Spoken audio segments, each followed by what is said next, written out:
Imaginez ceci. Un homme en costume, calme, poli, presque ennuyeux. Il ne braque pas de banque, il ne vole pas de sac à main dans la rue. Et pourtant, il a orchestré le plus grand vol de l'histoire moderne. 65 milliards de dollars.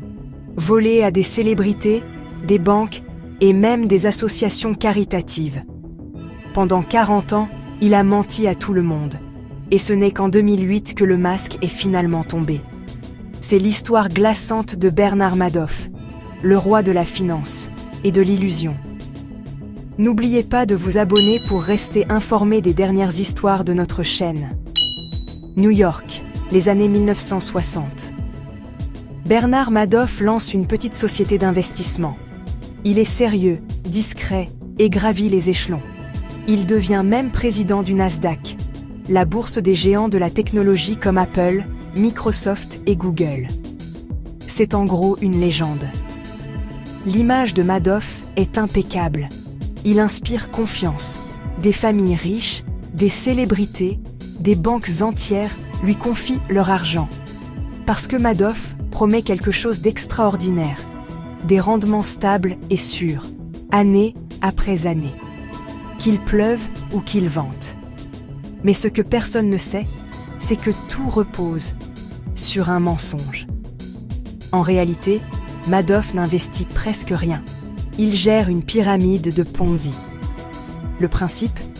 Vous payez vos anciens investisseurs avec l'argent des nouveaux. Tant que l'argent continue d'arriver, personne ne se doute de rien. Mais toute cette pyramide ne survit que grâce à une seule chose, la confiance. Et Madoff joue cela à la perfection. Il refuse même des gens pour créer de l'exclusivité. Plus vous insistez, plus vous voulez en faire partie. C'est génial. Maléfique, mais génial. Pendant plus de 30 ans, il trompe tout le monde. Les inspecteurs du marché, les banques, les célébrités, même les régulateurs. Puis arrive 2008. La crise financière frappe. Les marchés s'effondrent, les investisseurs paniquent. Tout le monde veut récupérer son argent. Mais Madoff n'a rien à leur donner. Le 10 décembre, il craque. Il avoue tout à ses fils, c'est une gigantesque fraude. Le lendemain, le FBI l'arrête. Dans son luxueux penthouse, il tombe. De haut. Le monde découvre qu'un homme a ébranlé Wall Street. Pas d'armes, juste de faux relevés bancaires. Des milliers de victimes. Des retraités ruinés. Des associations caritatives fermées. Certaines personnes se sont même suicidées. Madoff a détruit plus que des comptes bancaires.